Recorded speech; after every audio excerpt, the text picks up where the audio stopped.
expenses, and then kind of everything else.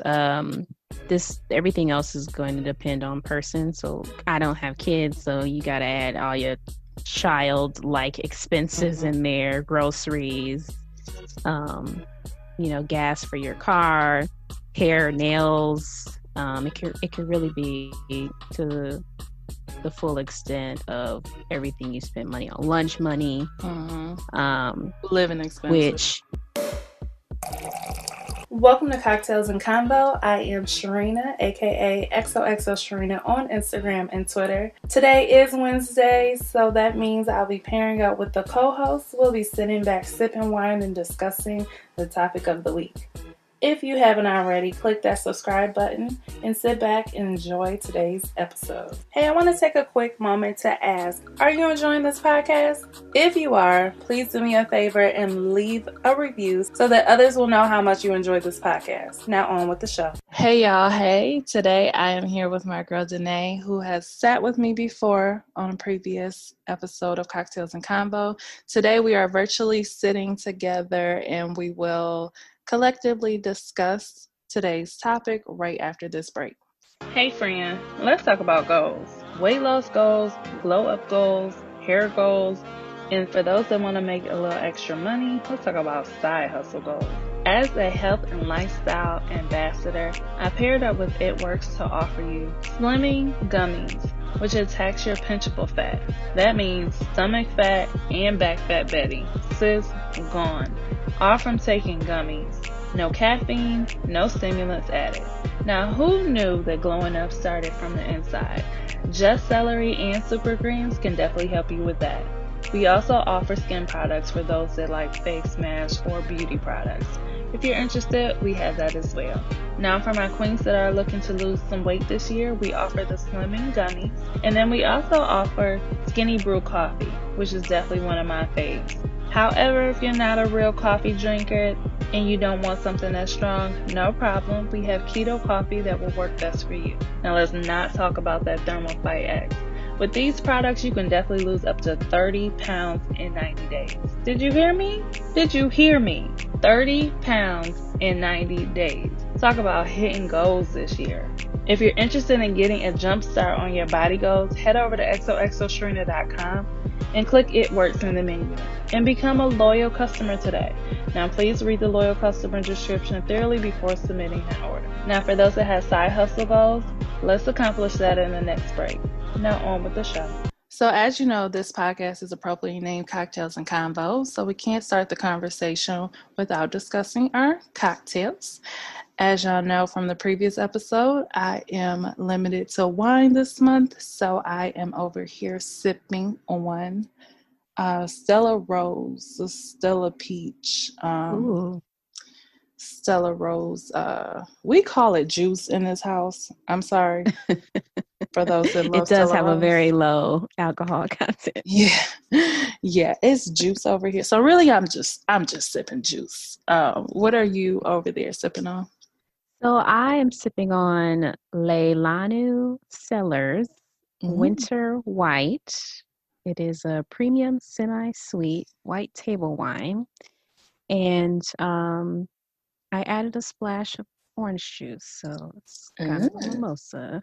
Ooh. You fancy tonight. A little bit. So it's supposed to be sweet, but on a scale of 1 to 5, it's like a 3.5. So I just wanted a little extra flavor. Gotcha. That sounds good. So now that y'all know what we're sipping on, let's jump right on into this topic. This is a really good topic. I'm not going to hold y'all back. Today's topic, we will be discussing the B word. To me, I feel like it's a cuss word, but it's budgeting. We will be discussing budgeting today. You ready for this conversation, Danae? So ready, because I love to budget. Should I say, are you ready to get me together? We're going to get you all the way together. Okay.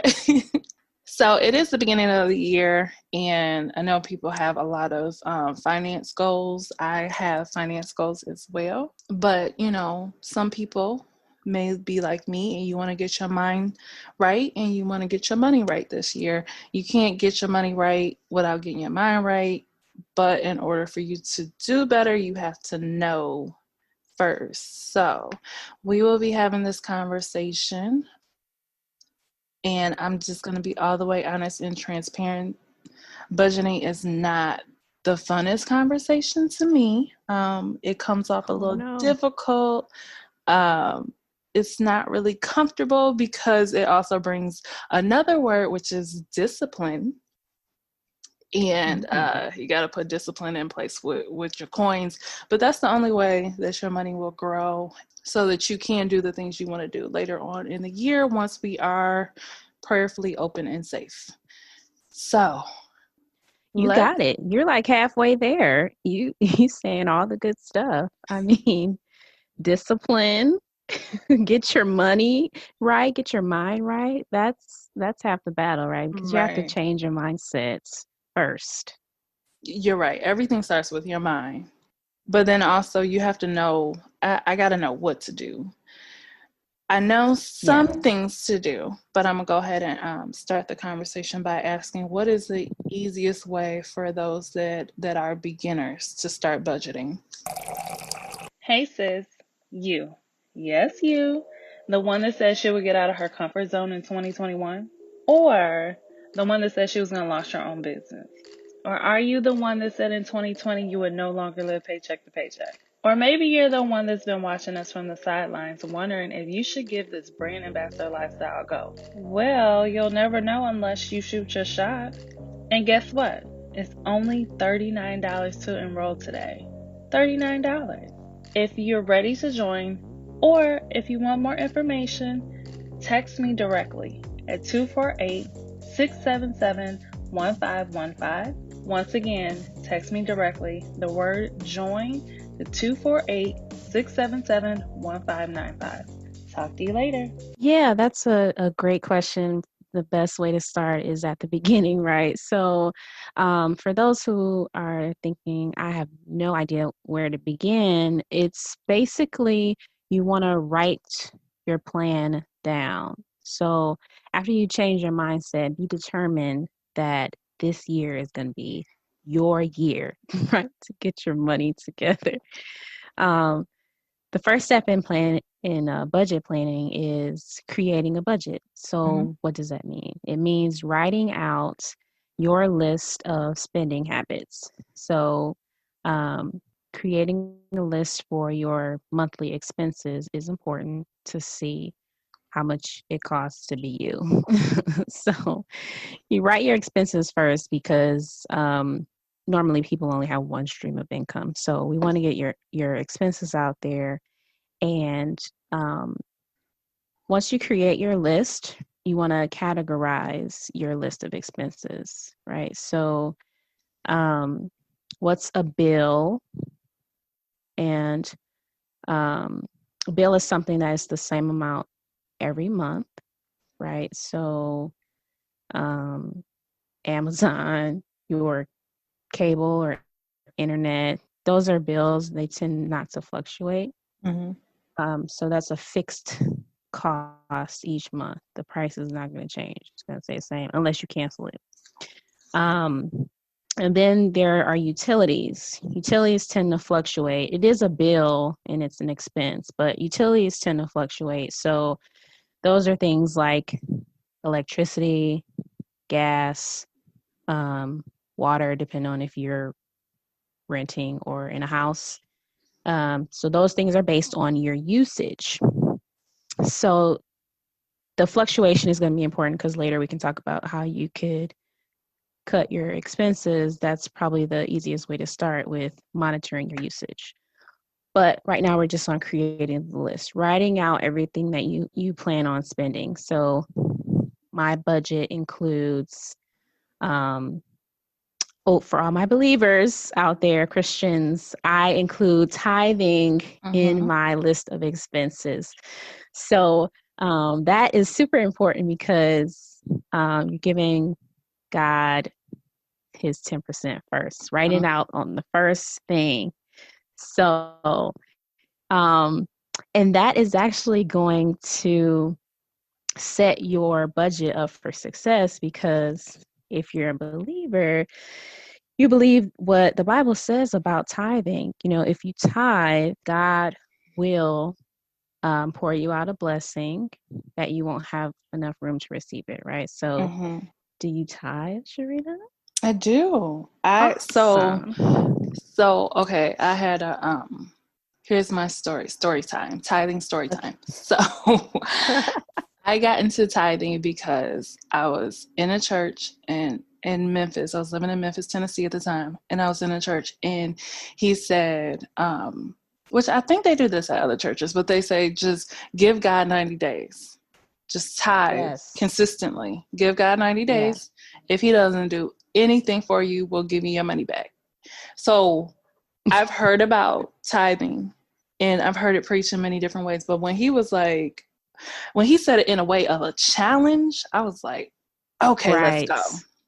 Let's go. I'm about to do it. Now, I already knew. I already had enough of a relationship with God at the time to know that this is not a challenge I'm about to win, but I still wanted to do it because that consistency builds up that muscle. Yeah. So right. I would get paid. Now, this is, mind you, I said, God, okay, this is what I'm going to do. 90 days. This is what I'm going to do. I would get paid on a Friday. Say maybe the Friday was like a holiday or whatever reason I had that Friday off. Maybe I had PTO in or whatever, and I had it off. Say I would get paid, and I'd be like, oh, I'm about to go to the mall.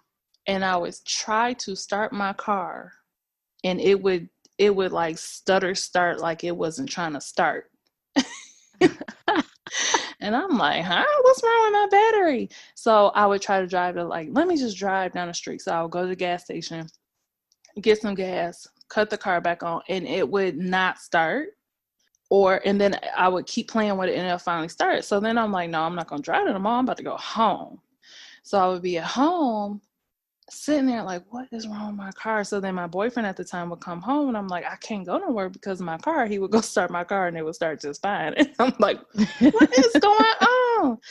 And I noticed on every other Friday, it would be something weird with my car. Not that something was wrong with it and I couldn't use it. It was just something like I'm trying to get to work, and the tire started to get a little low. So now I got to stop and put air in my tire. I'm like, what is going on? So then I started with, I'm gonna tithe, and then that went into, you know what? I'm gonna tithe before my feet hit the floor Friday morning. So I get paid Friday, I wake up, I tithe, then I start my day. And then ever since then, I have not had not a nan car issue. I haven't had one problem. So that's how God had to build that muscle for me. Right. And that is just like how budgeting, you have to create the habit of doing it. And I guess God really was helping you out because he was reminding you to do it by not allowing you to go to the mall first. But I was doing the same thing I got paid on Thursdays. So I was like checking my pay stub online, right? And writing a check out. This was a while ago. I write a check out because, this was before you were able to give online, or it's before I was able to give online. So I would just write it out with the intention of, depositing it or giving it on Sunday, but I was already taking it out first because, Thursday to Sunday is, I can't not spend money from Thursday to Sunday. So I just took it out first. And, but even in the instance of you writing out your expenses and comparing your income to it, if you include tithes first, I think God will honor your obedience and your sacrifice, and somehow he will make it match up with one another. It just seems I noticed that a lot too. It seems like everything that you need to get paid works itself out when you tithe first. Right. Yeah. Because just like you said, it was a challenge, and I didn't get the promise of my money back, but it was kind of like a try God and see, just because in the scripture it said, try them and see. And I was like, oh, I'll give it a try. And it was sort of me challenging God, like, okay, let's see if all this is gonna work itself out. Like I'm giving my 10% first, and I don't know how I'm gonna pay every bill, but and it's so crazy because when you're younger, you hear older people say those kinds of stories, like, oh, I didn't know how I was gonna make it. But and then somebody paid a water bill or somebody paid a light bill, and that's the one bill that you didn't know how it was going to get paid. Right. I had a situation like that but it wasn't with paying bills, it was paying off a debt. And I don't recall even praying about this debt. It was just, I need to pay it off. Say the debt was say it was $1,200. Yeah, let's say $1,200. So, and I told them I'll pay you $100 each month. So 12 times 100, it should take me a year to pay this off. Well, I started tithing in the midst of paying that debt off. So in September, I started tithing in August. By the end of September, they sent a letter saying your debt is paid off. And I'm like, huh? So I called. She was like, no, in the system it says that you're all paid up. I'm like, ma'am, that don't even make sense, because I should still be paying you. Like, I know how to do basic math. Like, this ain't trigonometry. And it's like, that don't add up. Like, that, you sure? She was like, yeah. I'm like, so this is my request. Can you send me a letter saying that? She was like, yeah, because it's paid off. So they sent the letter, and I need that in writing.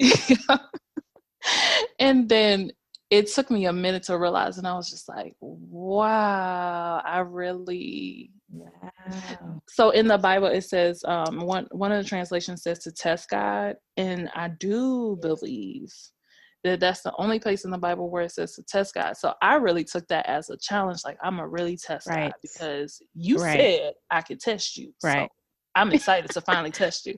And then that happened. And I was like, oh, okay. Okay. Wow. I see you. That's amazing. I need that kind of miracle. Let me up my testing God strategy.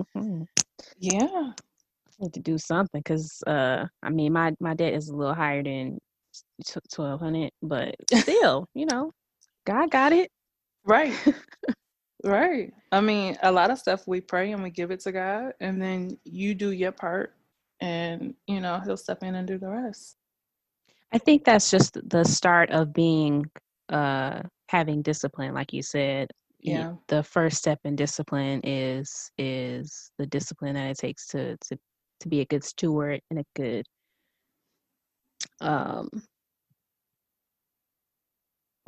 believer. You're walking in the belief that God will take care of you. So I guess after you've listed tithe first, and you list everything else, right? So you have your tithe, your bills, your fluctuating expenses, and then kind of everything else.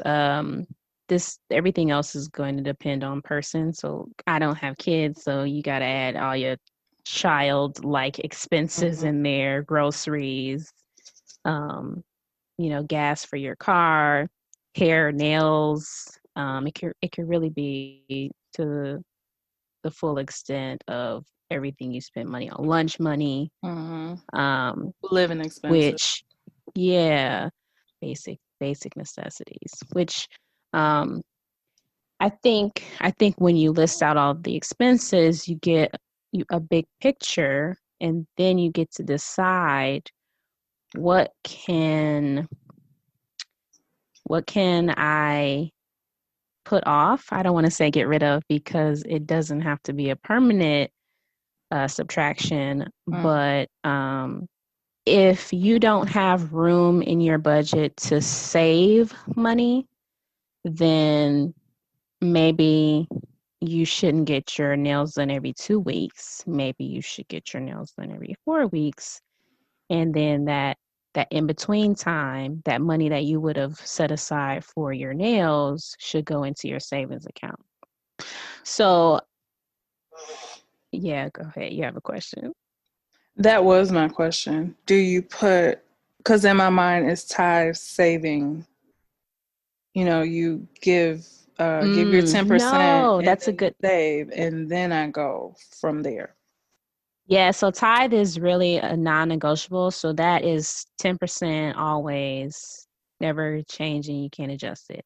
I mean, this is just for believers. So if you don't want to call it tithes, you can just say donating to a community organization, right? Mm-hmm. Um, so that's at the top.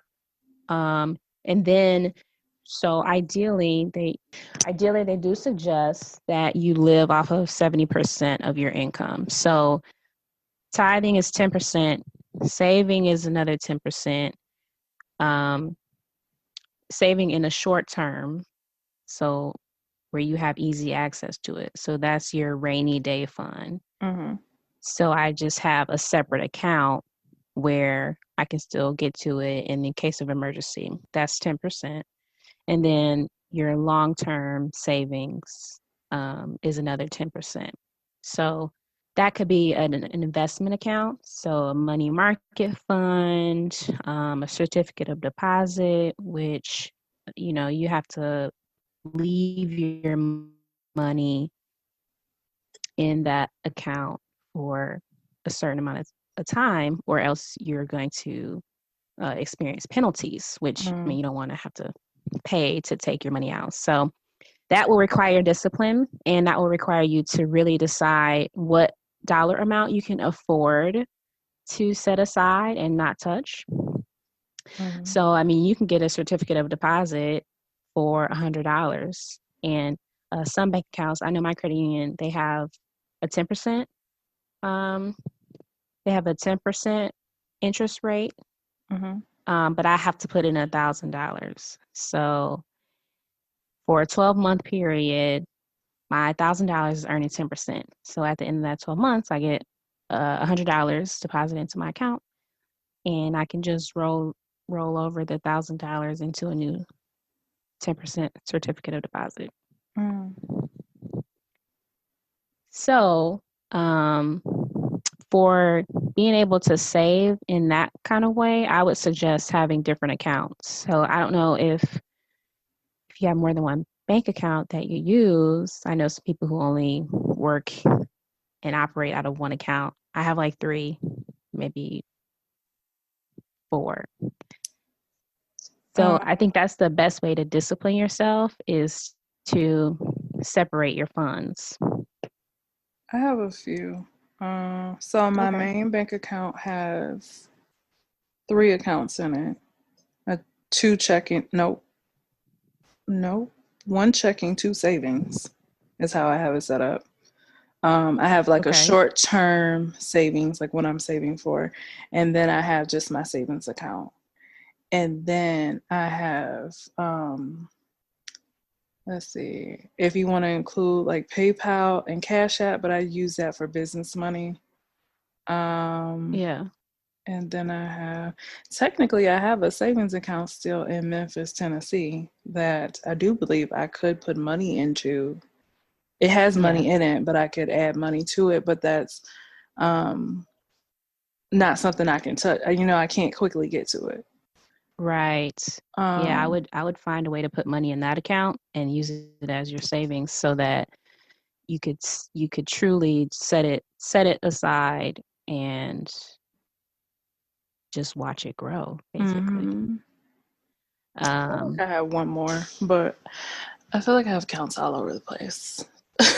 So sometimes I have all the apps in one spot, so it's not yeah. hard to find it. Well, you Oh, and know I what? The have the only Capital thing app. about Cash App and PayPal, what was the last one? I have the Capital app. Oh, okay. Capital with a The Q. like Capital One? No, it's a application. It's Capital, but it starts with a Q, and it's an app you can have to save money, and you can set up the rules of how you want to save your money. But you also can have there's a debit card to it, so you can break that off into a checking account, or you can just save. So I have a checking account and a savings account with Capital also. Oh, okay. As long as these accounts are earning interest, then, that's all great. Mm-hmm. I think for those who only have one account, one of the benefits of having one account is that you basically, a lot of bank accounts are showing you your expenses for you. So they'll tell you what your spending habit looks like each month. Mm, So they're kind of doing that first step for you. And then if you have more than one account, you get to have the benefit of segregating your funds, and each account has its own purpose. So I have one account that is for bills. mm, And how I manage that is because I created a list of all my bills, I divided the total by two, right? And then mm, I have that amount going into that account every paycheck. So, how people, if you're living check to check, you are only operating when you get paid, you pay what you can from that check, right? mm-hmm, And then you're either super rich one check and super broke another mm-hmm, if you have bad habits, or if you're just not monitoring it properly, then you're only looking at the one check and spending what you can from that one check. mm-hmm, But by creating the budget, I can see in advance what my bills should look like. And therefore, I'm setting up my bank account to be able to pay my bills consistently on an automated basis.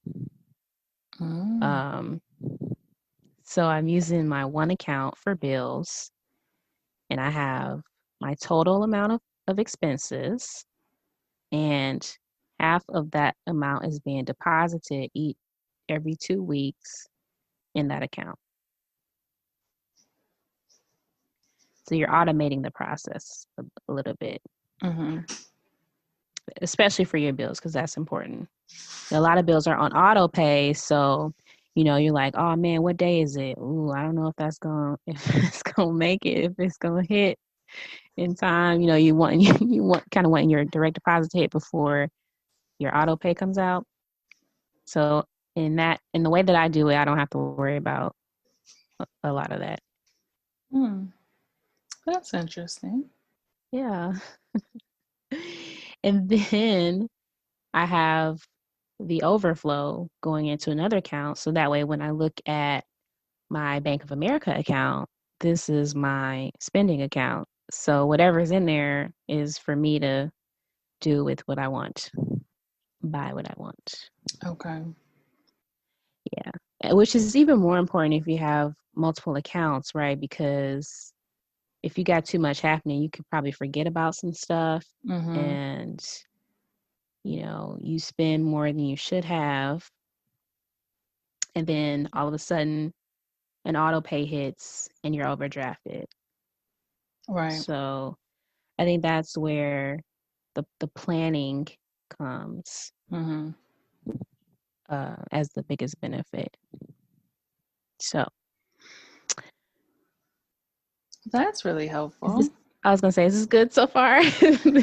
Yeah, that is helpful. Now, Okay. so my thing with like the financial picture is Okay. that it normally, when I sit out and I write everything out, it brings stress.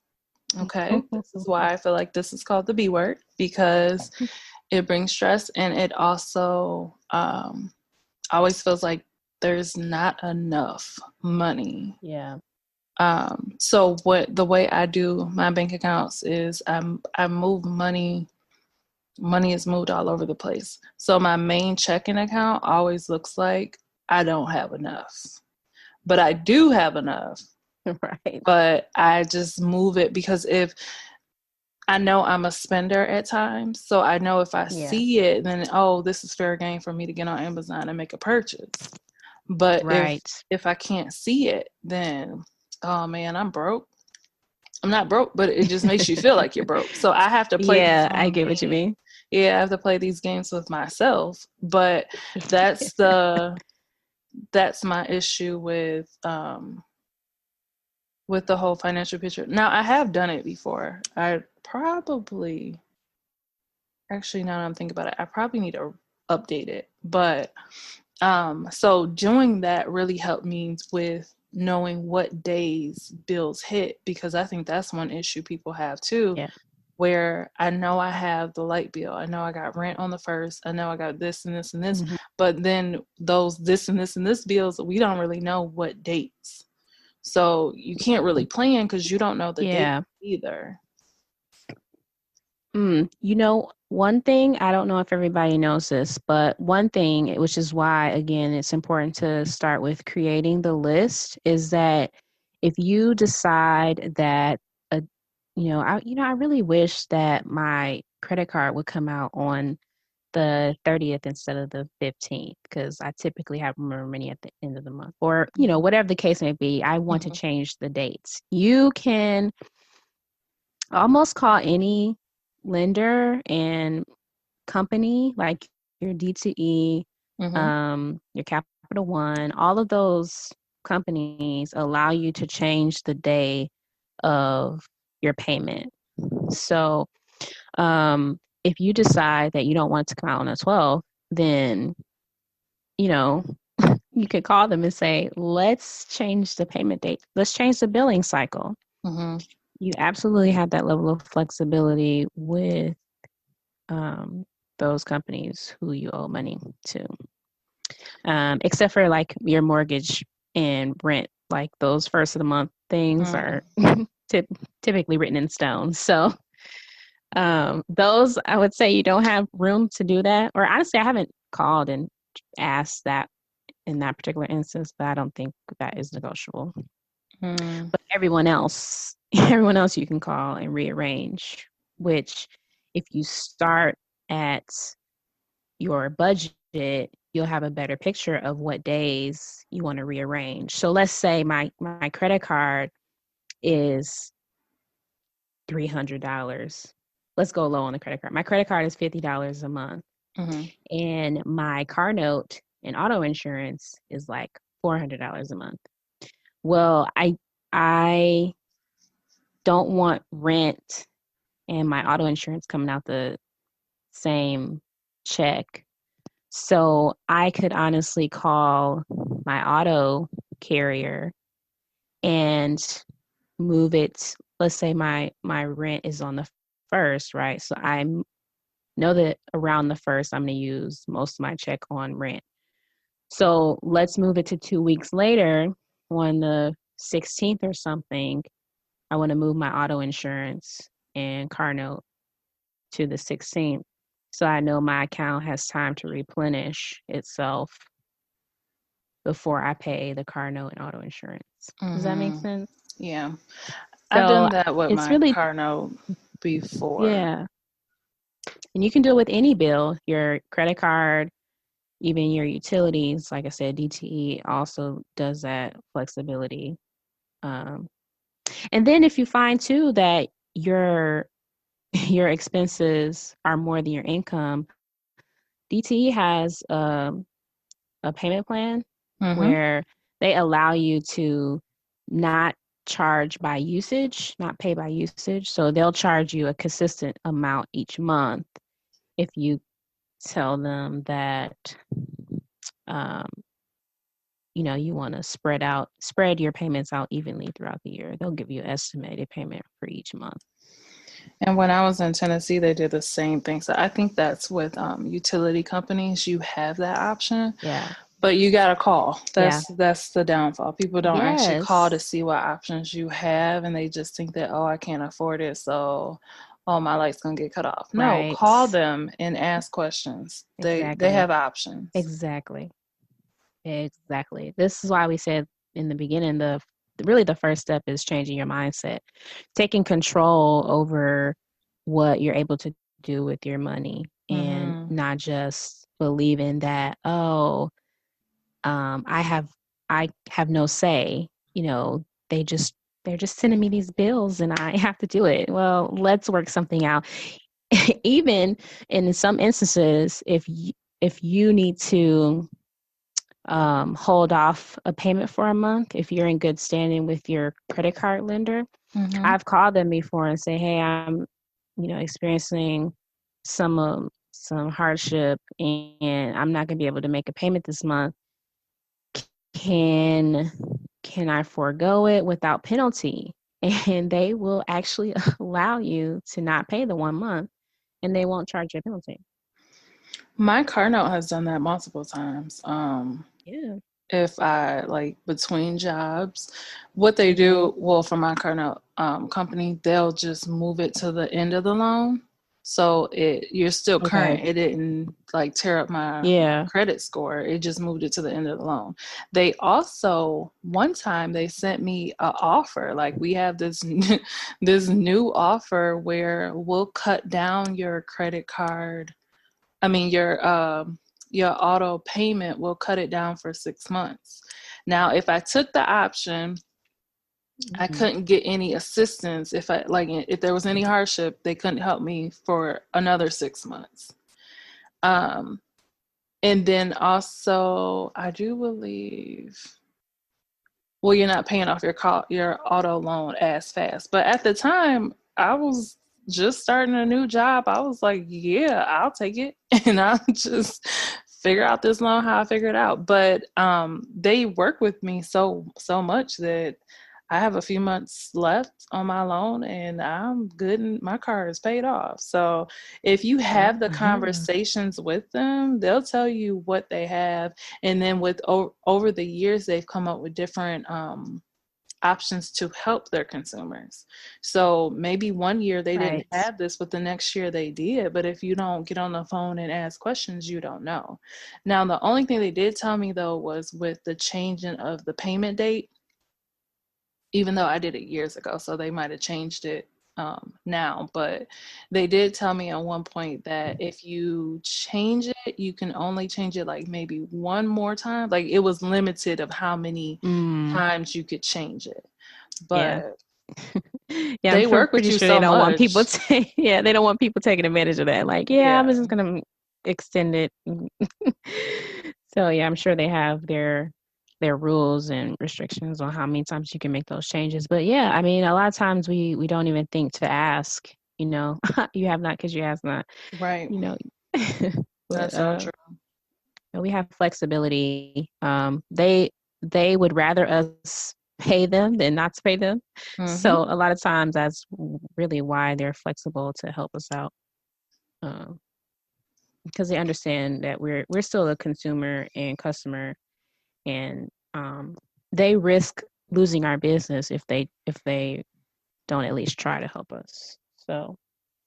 Um, so yeah, we're defining our dollars, changing our mindset, taking ownership of the process, and really when we create our budget, it helps us better navigate how we can manage our spending. One of the questions you asked me was, what advice would I give to a spender? That's exactly what I was about to ask. That's kind of tough for me to answer because I am a saver. Like they say, there's two kinds of people. There's Hmm. saver, those who save, and those who spend. But I think those separate accounts would be really beneficial because kind of how you said, if I see it, I will spend it. Um, and my response to that is, it matters where you're looking. Hmm. So if you have a spending account, I think that would make you feel better about spending and saving because you know that your spending is allowed because you're spending it from one account. So I my advice would be to separate the funds. so that your bills are in one account, and have all of your auto pays coming out of that account, so you don't even have to think about it as much. Because I think when you think about it more, that's where you get overwhelmed. Just like you just automate your finances, and then you like like those promos when it set it and forget it. You just put it on auto pay, and the direct deposit is already set up. And so really, you don't have to think about paying your bills. You can think about spending.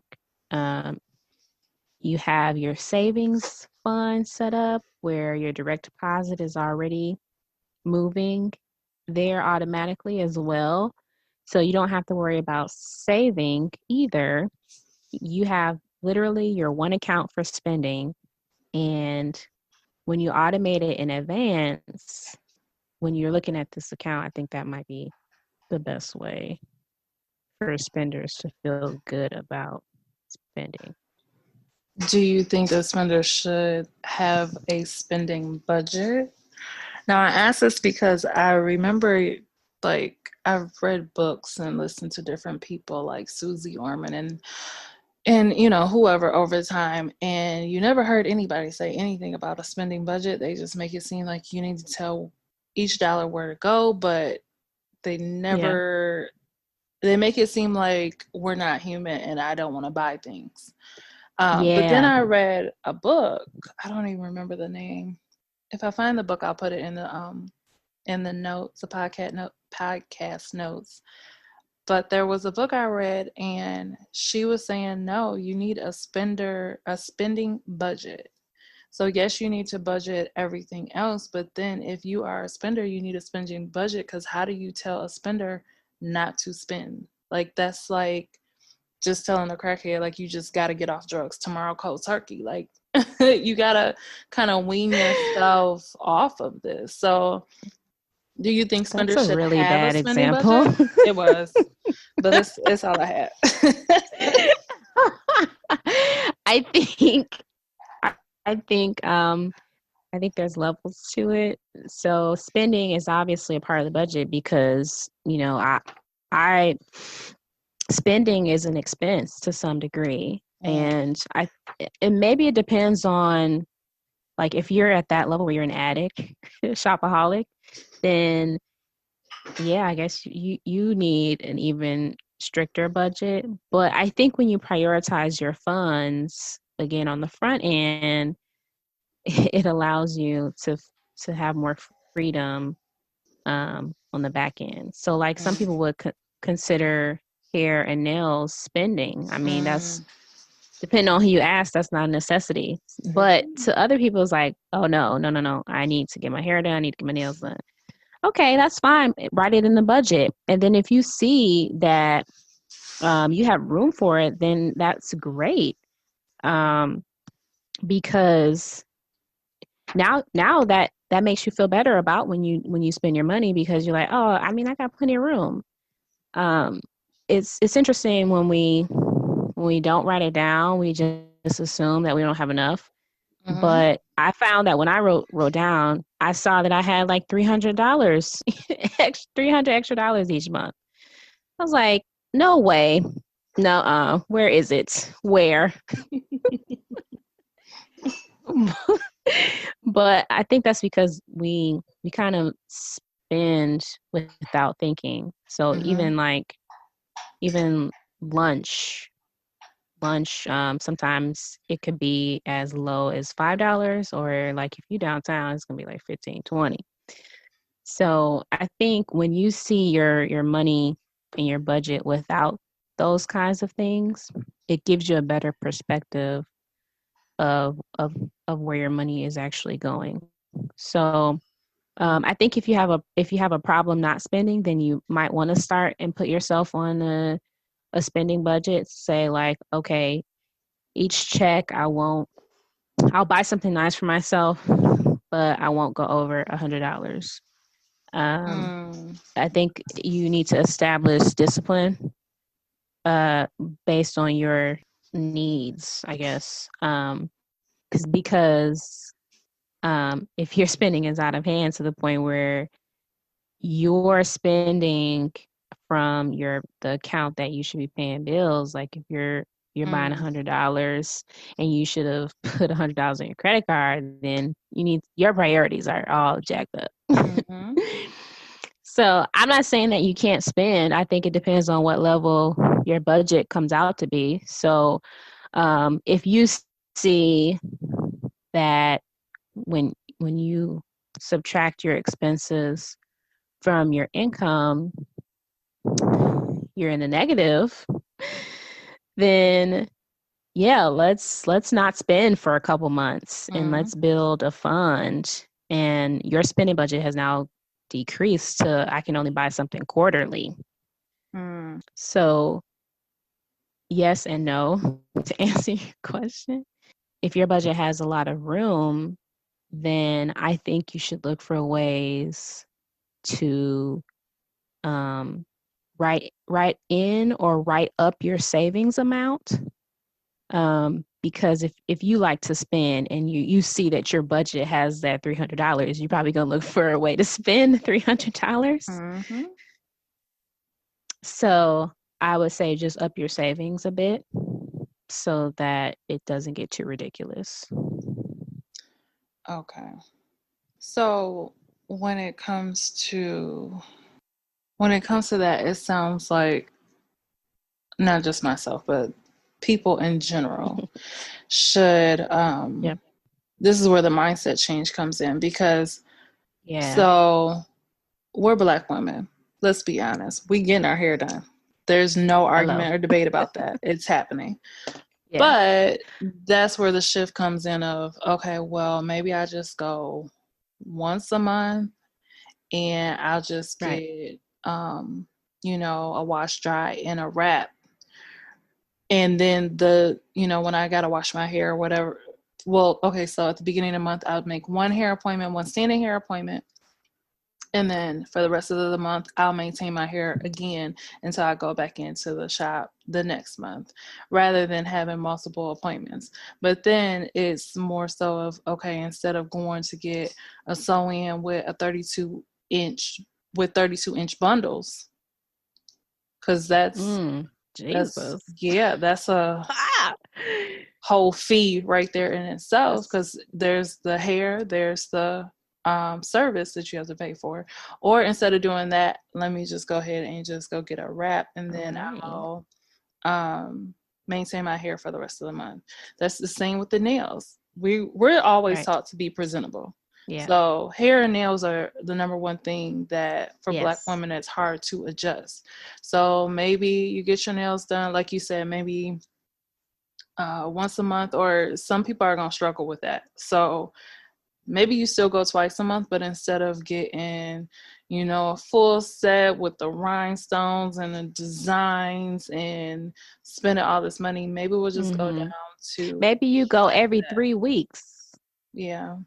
So instead of every 2 weeks, you go every 3 weeks. So it's not fully once a month, but depending on the cycle, it'll be in a different month. Every 3 weeks will tend to be in a different month on more occasions than not. So it has to be reasonable for you, because my method is probably more strict than your method. So find something that stretches you but doesn't break you. Because that can be very discouraging when you set a goal that's unrealistic, and because it's something that I'm comfortable doing, and then you find yourself not sticking to it, and you're like, this is just terrible, I can't do it, forget it altogether. So you do want to set goals that are measurable, smart goals, right? Measurable, reasonable, attainable, and time-bound. Realistic, honey. Realistic goals. Yes. So I can't identify what's realistic for you, but just with some of the methods that have worked for me. You can find a happy medium. Like I said, if you don't want to get your nails done every month, you could do every 3 weeks. That's still reasonable, but it's also not stretching your budget. What I used to have to do, this was back in like probably college years. What I had to do was put myself on literally put myself on punishment. Like, you are on timeout from going to this store. Wow. You are on punishment from buying this. Like, I literally would tell myself these things, and that's what broke me out of, just because it's Saturday, we don't got nothing to do. Hey, you want to go to the mall? Yeah, let's go to the mall. And then my friends that wanted to go to the mall, they not even buying nothing, but I'm the one swiping my card. It's like, oh no, this has got to stop. So I don't need to go to the mall. Why am I going to the mall? At one point, I told myself, stop buying clothes. Like, I told myself for a whole year, I cannot buy any clothes. Like, I can live off the clothes I have. I don't need no more clothes. So that, telling myself to do that really helped me to stop buying clothes, stop buying nail polish, stop. Like, I was just shopping for no reason. Oh, So wow, you I got had it bad. I come from a spending family. So once I started to pinpoint the habits that I have been taught, I was taught the habit of going shopping and then sneaking the clothes in the house and putting them in the back closet. I was taught these habits. So I know how to finagle and get around spending money. And then once I got older, it was like, yo, I have a whole child. This has got to stop. Right. So I had to like literally be hard on myself and say, okay, no more this, no more that. Now that I'm getting older, I'm starting to notice like it's the food, especially, when we were working, in office. It's the lunch breaks. And then my job was right there in Southfield where there's a lot of food. So one day we're here, one day we're here, one day we're at this restaurant. We got an hour lunch, so we got time. We can go clock out, go down the elevator, walk out the door, and you get a pick of which restaurant you want to go to. But then when you start, I use the Mint app for my spending. The Mint app, I kind of set a budget depending on what's going on. It may or may not be realistic. I have like a gas budget, but I work from home now, so that budget doesn't even get touched. So I really need to adjust it. But it used to go off all the time. Like, Sharena, you're over on your restaurant spending. You're over on your restaurant spending because of the lunches. You're always going to lunch. And then you got to think like, okay, I'm going to lunch, and it's just $7. So that's what I'm telling myself. Oh, it's just $7. But you're not thinking $7 every day. Yeah, that adds up. And then on Friday, the girls want to meet up at the bar. So now you're having $7 every day. Plus after work, I'm having drinks and probably eating food. Like, that adds up. It does. Let's back up to setting a goal, because right, the goal has to be specific. I forgot earlier what the S was, but now I'm remembering hearing you talk about your story. The goal has to be specific. So we said, oh, I want to get my money right. And what does that mean though? I think when we set a specific goal, we can say things like, I want to have, let's start small because I don't know where everybody's at. I want to have $1,000 in my savings account. And by the end of the year, right? So you're able to walk yourself backwards to say, okay, well, what does that mean exactly? How do I get there? So in 12 months, I want to have $1,000 in my account. What does that mean for how much do I need to contribute to that account each month, each paycheck? And so in that way, I can set up my direct deposit to just automatically deposit. We'll divide 1,000 by the 26 weeks in a year.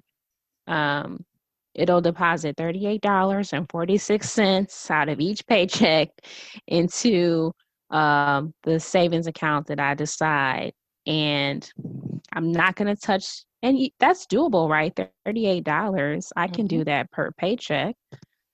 That's $15 a week. So, so I can do $38.46. That makes me feel better about the goal.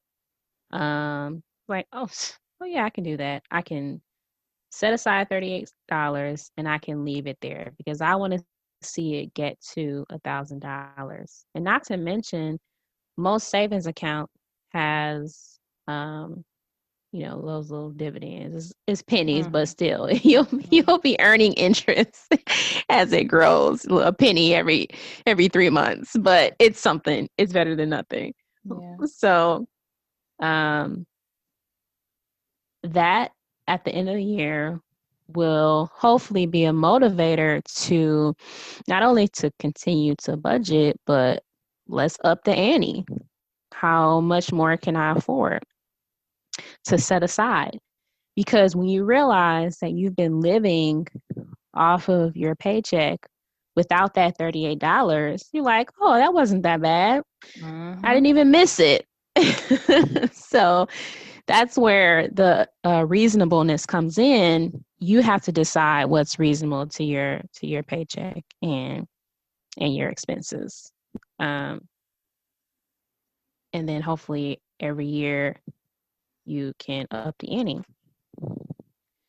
increase it by something. That's good. I talk about the SMART goals on another episode, but I think, well, no, I agree that you have to definitely break down those goals, because when you break them down, a lot of times they're easier to obtain than you think.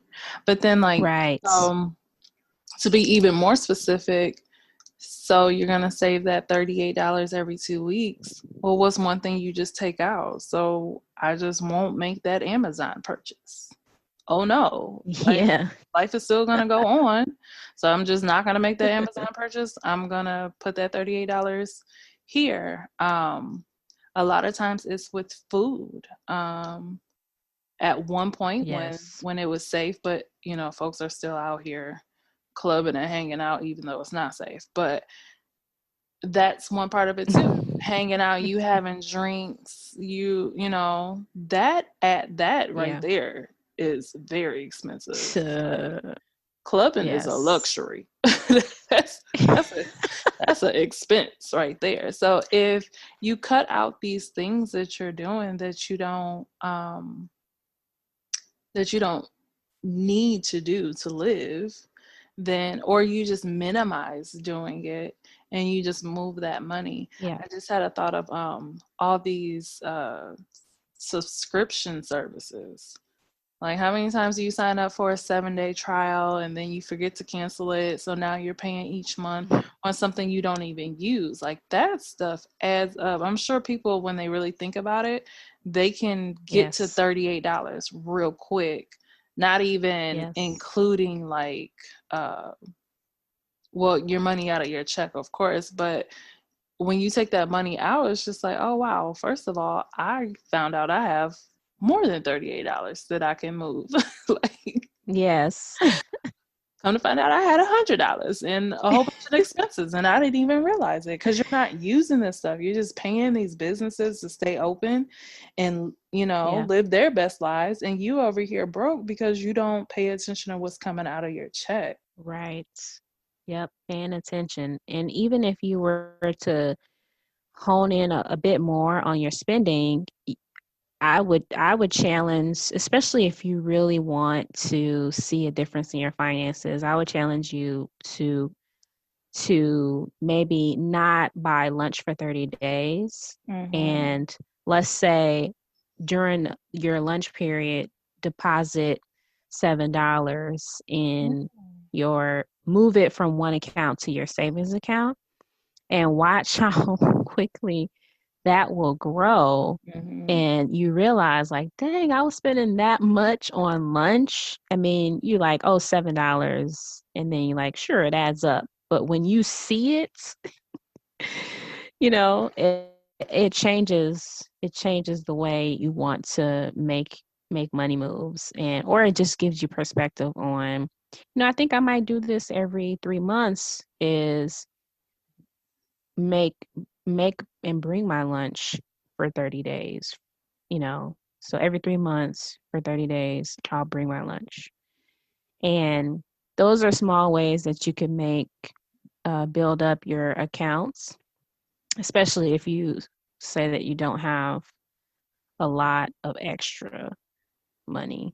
These are Mm-hmm. ways to put it to find it without having to go get a second job. And I Yeah. mean, you could go get a second job, but these are quicker steps that you can do right now with what you got already. Yeah, you got to And check your money management skills first yeah, before you even put in a exactly. second application, because you're just gonna do the Right. same thing times two. Because now in your Yes. mind, oh, I got two checks, so I'm really about to blow this one Right. because I got Exactly. my You standard only and then I got my extra. Yeah, having more money doesn't make you a better steward of your money. It just gives you more money. You still have the same mindset that you had. You Mm-hmm. you still have the same habits that you have. So we're talking about building good habits and changing your mindset to um, be responsible with the way that you're managing your money. And even when you go to the grocery store, I mean, you'd be surprised. People put down the $6.79 chicken for the $6.29. Like, you start to cut corners, and I mean that Mm-hmm. stuff adds up. Plus, if you pay attention to the deals and the coupons, I think you could really be more intentional about spending there too. Yeah. So I personally love Kroger for that reason. yes. With the digital coupons, and they already have savings, and I am that person that will put something down because something else was like 20 cents cheaper. Like, nope, I Yeah, need that 20 absolutely. Me cents. too. Um, Yes. but a lady I work with, she was like, "Well, why don't you you sit down and you're on these apps and you're scrolling all day for no reason? Why don't you pull up that Kroger app every now and then when you just sitting there, you're not doing nothing, and start clicking on them Mm, coupons?" She was like, "You're doing the same thing that you're doing on Instagram. You still scrolling. You just clicking on the coupons." So I started adding that in too. And then I would get to Kroger and I'm saving more because I had coupons that's on my Kroger card that I had forgot about, because a lot of times they don't expire, like that week. They might not expire for weeks. So by the time I go in there, I've grabbed whatever it is. Now I'm saving even more. I want to okay. let me pull it up Back because up a bit. Yeah, because I did not know about this. hmm So you on a Kroger app, yep, Kroger has an app. and it puts it on your card Yep. as you click on it, Yep. So they and have then it'll pull it back up when you go to the store. That's something. yeah, yep, you pull up the app, log in with all your information, and then they have a section for what does it say? Okay, so they in the middle it says savings. And then you can pull up the coupons and you can earn, let's see. Right now you can earn 3 times fuel points, and that expires on Valentine's. So I'm gonna go ahead and clip that, and it's gonna go to my card so I can always have fuel points. And then a lot of times I might not even buy some of this stuff and it doesn't even matter. I just clip it anyway, just in case I pick it up.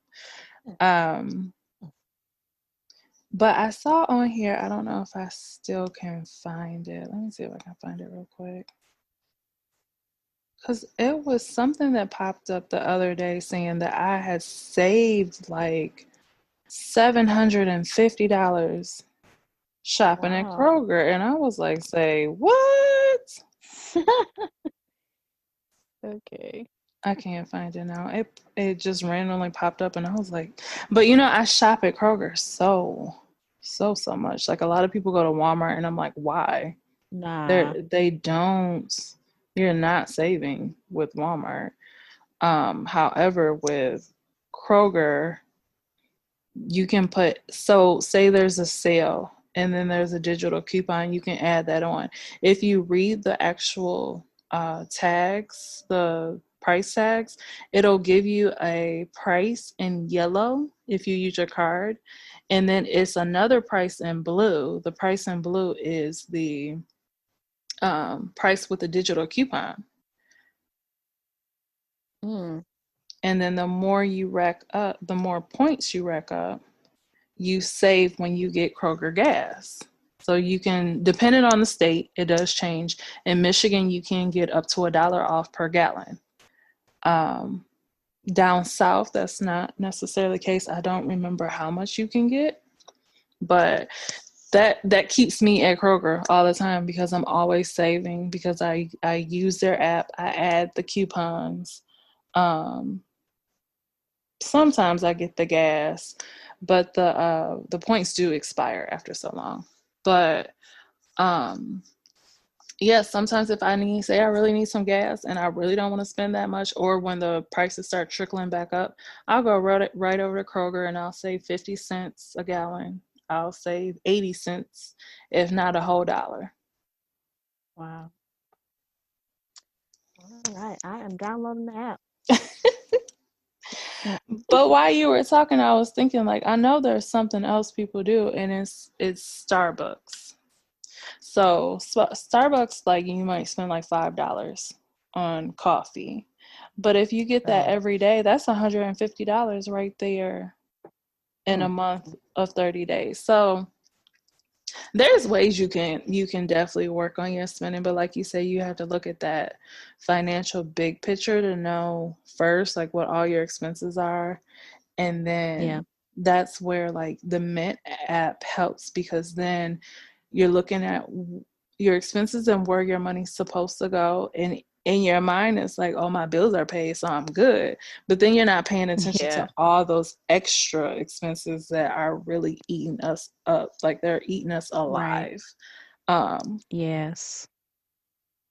Because even if you're in a good place financially, you always want to look for ways to take your finances to the next level. mhm So even if for a time period you can say, well, you know what, I'm gonna cut back on unnecessary spending because, sometimes when we do get out of the struggle zone, we kind of remove the whole process like, okay, I'm good now. I mean, I'm set, my bills are taken care of like you said, so I don't really think about spending as mhm much.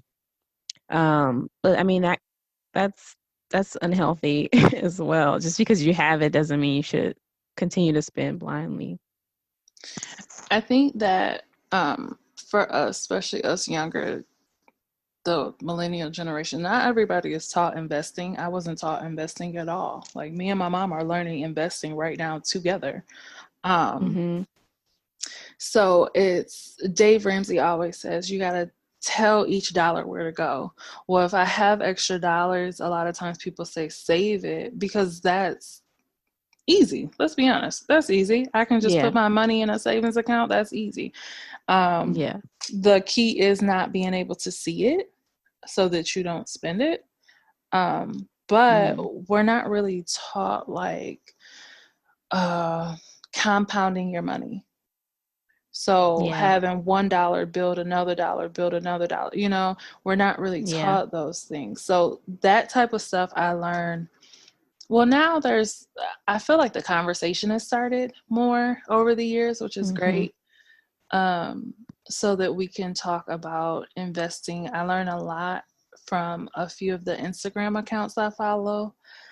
Mm-hmm. I learn a lot from books that I read. So it does start with changing your mindset because I had to get to the point where I want to learn how to do this because I want to make more. I want to have more money.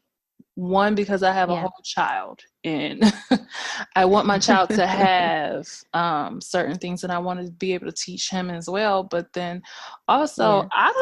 I don't necessarily want to work a job that I don't care to clock in at age 33. I don't want to have to work that job at 70 because I never had my money right. Like my money was never Right. together. Or be like a Walmart greeter. Let's be honest. A lot of time over the years, especially with recession, like a lot of people, they Yeah. retired, then they had to go back to work. Yeah. No, I don't want to do something I don't care to necessarily do.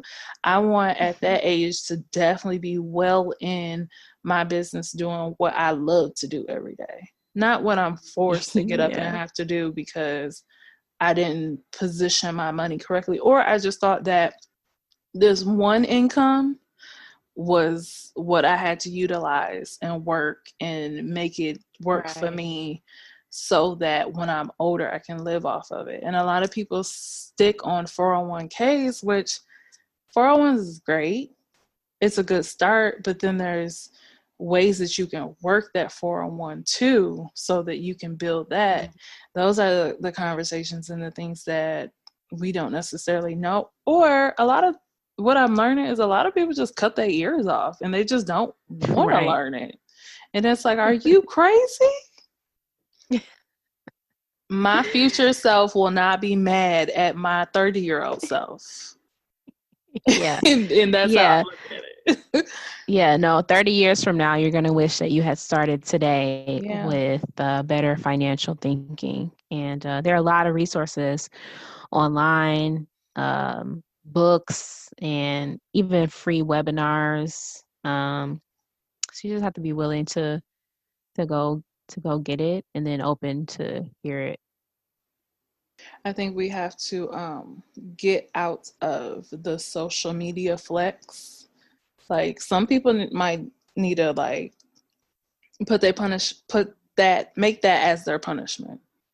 I'm No not gonna social social media. media flex. I'm not gonna buy something just so I can post it on social media. I'm not gonna do things just to post because social media it's a gift and a curse. So some people literally are just doing stuff just so I can flex and you can see what I got. But why? Like if not Yeah. in a few months, if not next year, that purchase was going to be a waste because now you're now trying to make it to the next thing when really you could have used that money for something else that would have been more beneficial to set you up or set your kids up. Right. Yeah. I mean, it's only a sacrifice if you take it to the extreme. So I was gonna say sacrifice now so you can benefit later, but it Mm, honestly isn't much of a sacrifice. You're really just shifting a bit.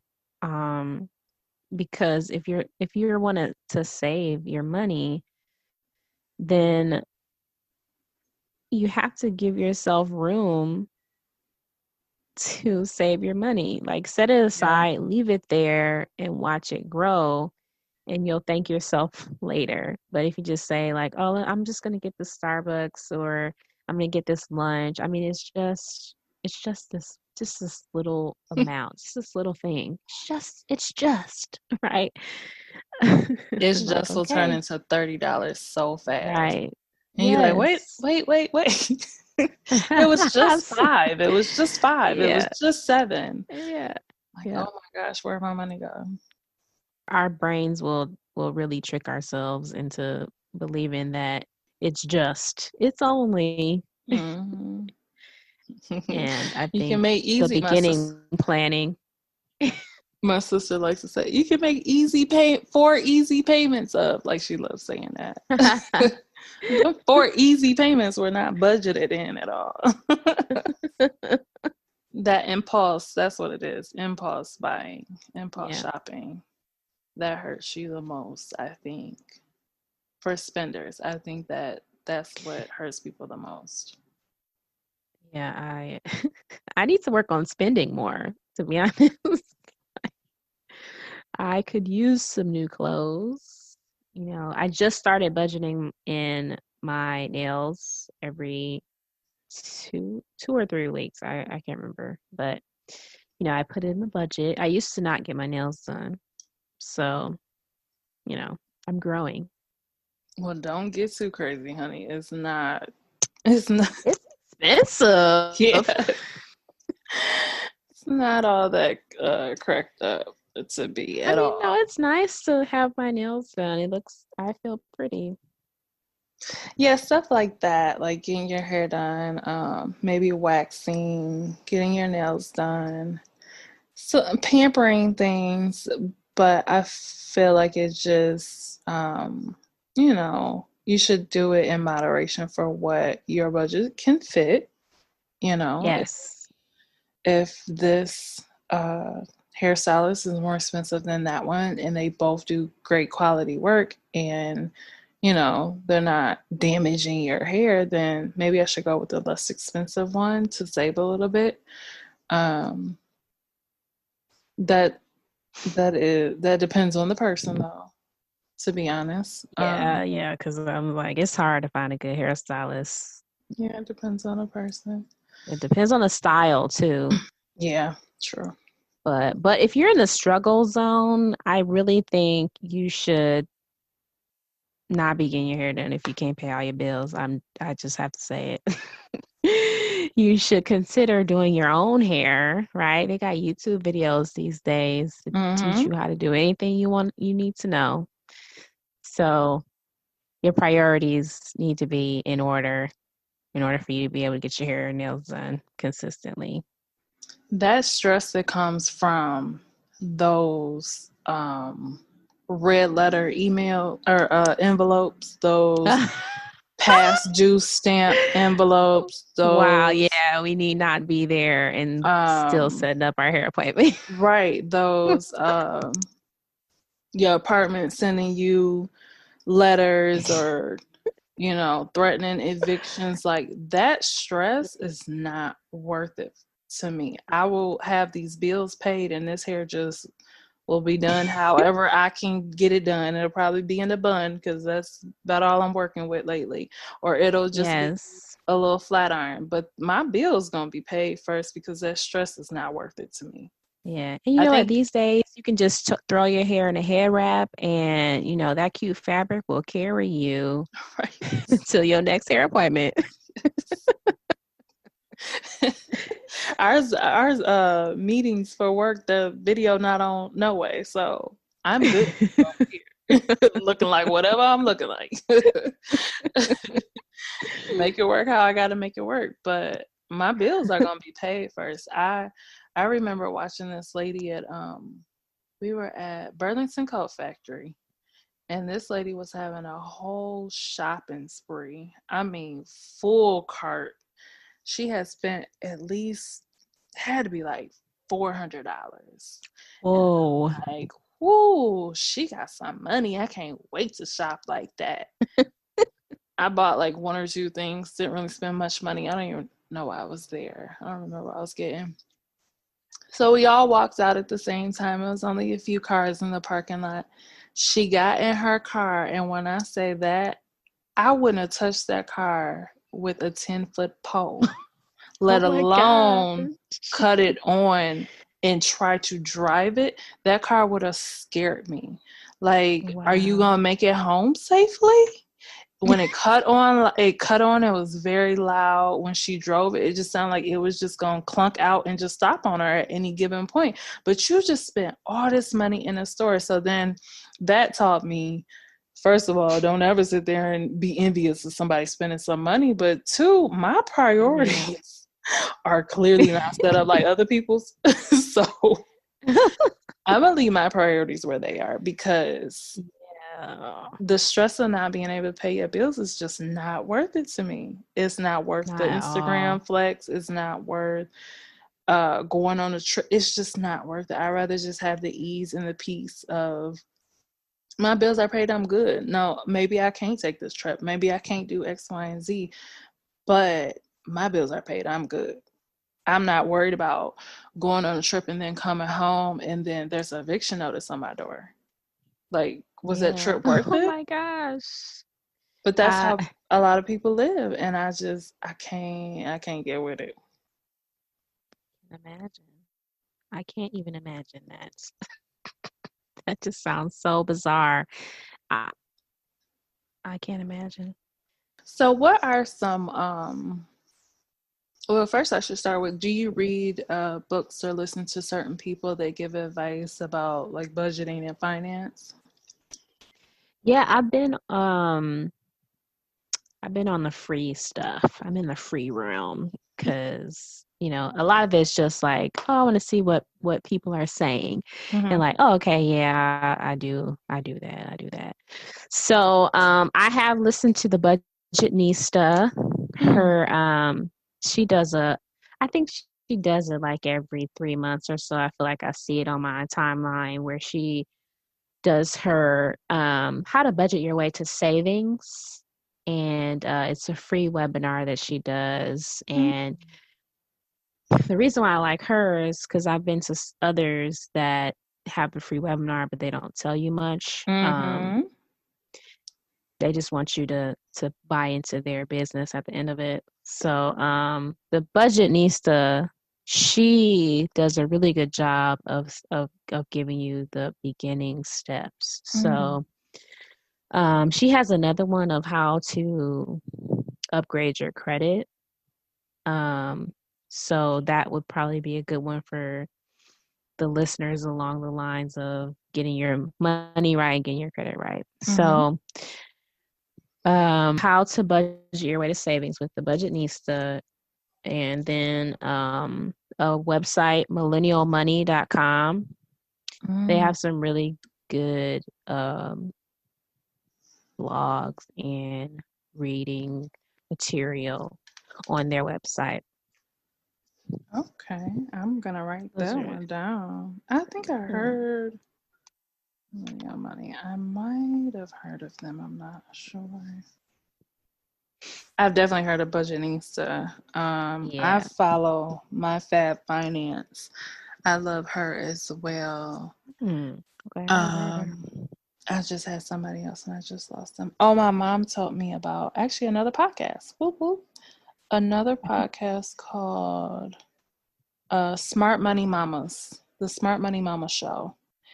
Hmm. And they just have different conversations about, anything money really, but it's a good place to start if you just want, I think not a lot of people, some people want to start and change their ways and what they're doing with their money, but they don't have all the information. That's a good place to start to just get your feet wet, get Mm-hmm. that information. Um, the people you named, My Bad Finance, they're all good people where you can just start. Um, so have you read any books? No, I haven't read any books on money, handling money.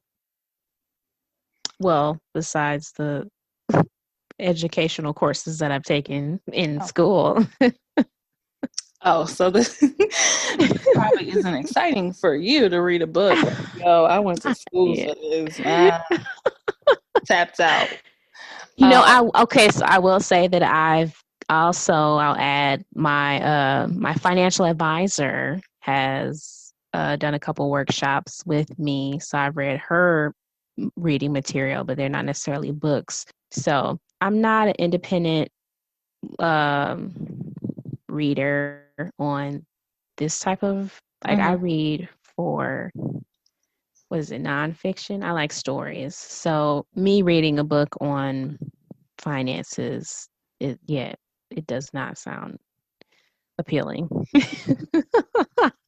I mean, I can understand. I transitioned from like the enjoyment. My mom tells me all the time, you gotta find like things to read just for enjoyment purposes. I stopped doing that years Yeah. ago when I made the decision like I really want better for myself. So Mhm. I like jump straight in the self-help category, and I don't think I've ever looked back. So I've read a few books, but before I get to those, I wanted to also bring up the Black Wealth Renaissance on Instagram, but I do believe, let me see.